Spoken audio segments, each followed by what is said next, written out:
Hello दोस्तों, digital सी में आप सभी का फिर से स्वागत है। दोस्तों, आज जो हम आपके लिए वीडियो लेकर आए हैं उस आपको बताएंगे कि टीडीएस क्यों काटा जाता है। दोस्तों, आपने कई बार ऐसा देखा होगा कि सामने वाली पार्टी आपका टीडीएस काट लेती है और फिर आप उस टीडीएस को आईटीआर फाइल करके, मतलब जो आपकी इनकम टैक्स रिटर्न फाइल करते हो वो करके रिफंड क्लेम कर लेते हैं। अब सवाल ये उठता है कि जब टीडीएस वापस ही आना होता है तो फिर भाई काटते ही क्यों है। कुछ लोगों के मन में सवाल आएगा, सर सीए की कमाई कराने के लिए। जी नहीं दोस्तों, ऐसा नहीं है। मैं एक एग्जाम्पल के रूप में आपको समझाता हूँ। मिस्टर ए हैं जो पेयर है, मिस्टर बी हैं जो पेई हैं। मतलब ये हुआ कि मिस्टर ए को कुछ पेमेंट देना है मिस्टर बी को। मतलब मिस्टर ए एक एम्प्लॉयर है और मिस्टर बी एक एम्प्लॉय है, इनके यहाँ काम करते हैं। अब इनकी जो सैलरी है वो 50,000 रुपये इनको देनी है, तो मिस्टर ए के लिए जो सैलरी है वो एक्सपेंस है और मिस्टर बी के लिए सैलरी इनकम है।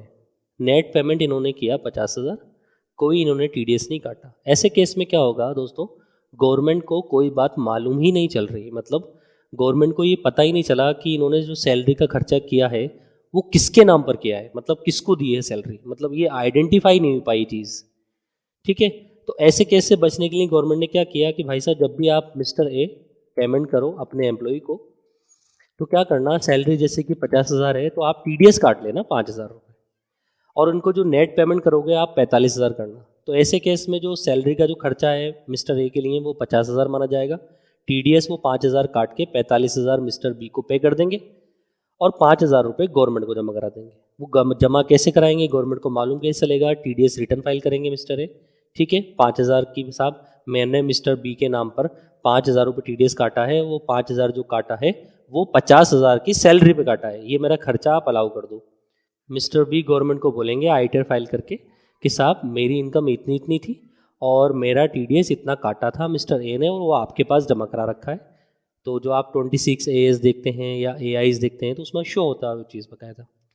तो मिस्टर बी वो बोलेंगे गवर्नमेंट से, साहब ये मेरा टैक्स तो इतना बनता नहीं है, तो जो मेरा टीडीएस कटा है एक्स्ट्रा वो मुझे वापस कर दीजिए। और कभी कभी ऐसा होता है कि जितना टैक्स होता है उतना ही टीडीएस कटता है, तो वो वापस नहीं मिल पाता। तो वो सिर्फ एक इनकम रिकॉग्निशन हो रहा है। मतलब क्या हो रहा है, देखो गवर्नमेंट नज़र रखी हुई है।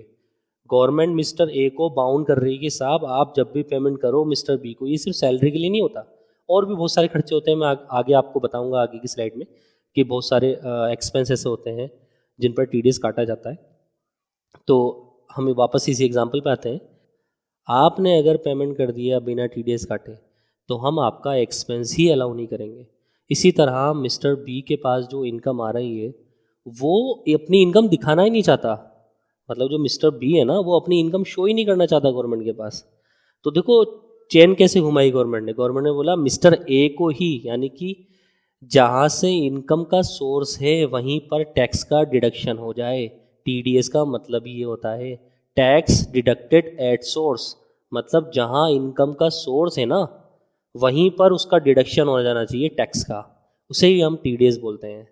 तो यहाँ क्या कर रही गवर्नमेंट की, गवर्नमेंट सिर्फ एक ट्रांसपेरेंसी ला रही है, एक पारदर्शिता ला रही है मामलों में, ताकि मिस्टर ए सही आदमी को पेमेंट करें, कोई फर्जी पेमेंट ना करें। इसी तरह मिस्टर बी कभी अपनी इनकम शो ही नहीं करेगा। अब मैं आपको कुछ बता देता हूँ, टीडीएस की जो फुल फॉर्म होती है टैक्स डिडक्टेड सोर्स होती है। इसका मतलब ये है कि जहाँ इनकम का सोर्स है वहीं से टैक्स डिडक्ट हो जाता है। अगर आपको ऐसा लगता है कि मेरी इनकम इतनी थी नहीं, मेरा टैक्स कटना नहीं चाहिए था, तो आप गवर्नमेंट से वापस भी ले लो आईटीआर फाइल करके।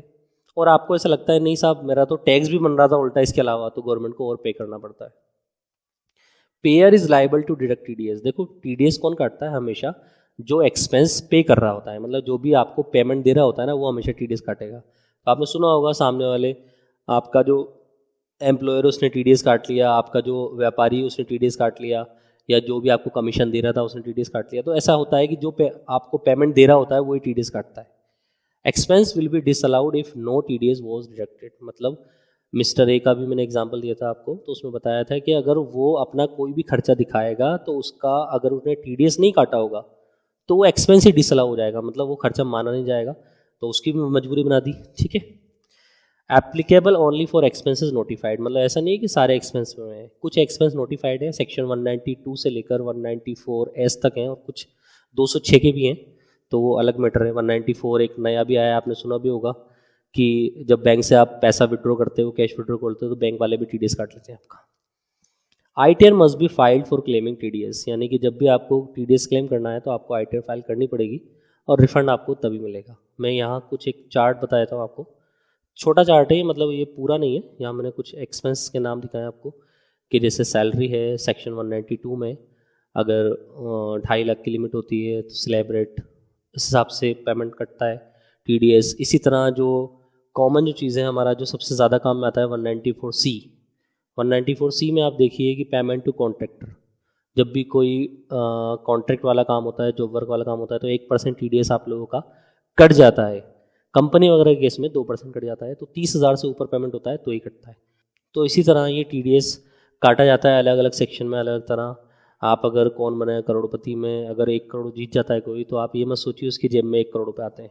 अमिताभ बच्चन साहब जो बताते हैं ना 1 करोड़ रुपये आ गए, 1 2 3 4 करके गिनते हैं जीरो, वो सिर्फ टीवी पे दिखाने के लिए होता है, और जो बैंक का स्क्रीनशॉट दिखाते हैं वो सब फेक होता है, ठीक है। वो 30% TDS काट के पेमेंट होता है। यानी किसी ने अगर कौन बना है करोड़पति में 1 करोड़ रुपये जीते हैं तो उसको सिर्फ 70 लाख रुपए उसके बैंक अकाउंट में आते हैं। वो सेक्शन 194B आपको दिख रहा होगा यहाँ पर, उसके तहत होता है पूरा काम, ठीक है दोस्तों। तो ये TDS वाली बात थी। तो मुझे ये जानना है आप लोगों से कि क्या आप लोगों का भी TDS कटता है, मुझे कमेंट करके ज़रूर बताएं, और किस इनकम पे आप लोगों का TDS कटा, क्योंकि आप लोगों का TDS कटेगा तो आपके लिए इनकम है।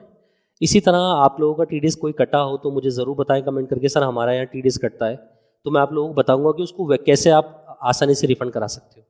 तो दोस्तों आपको हमारी वीडियो कैसे लगी मुझे कमेंट करके ज़रूर बताइएगा। Thank you, thanks for watching.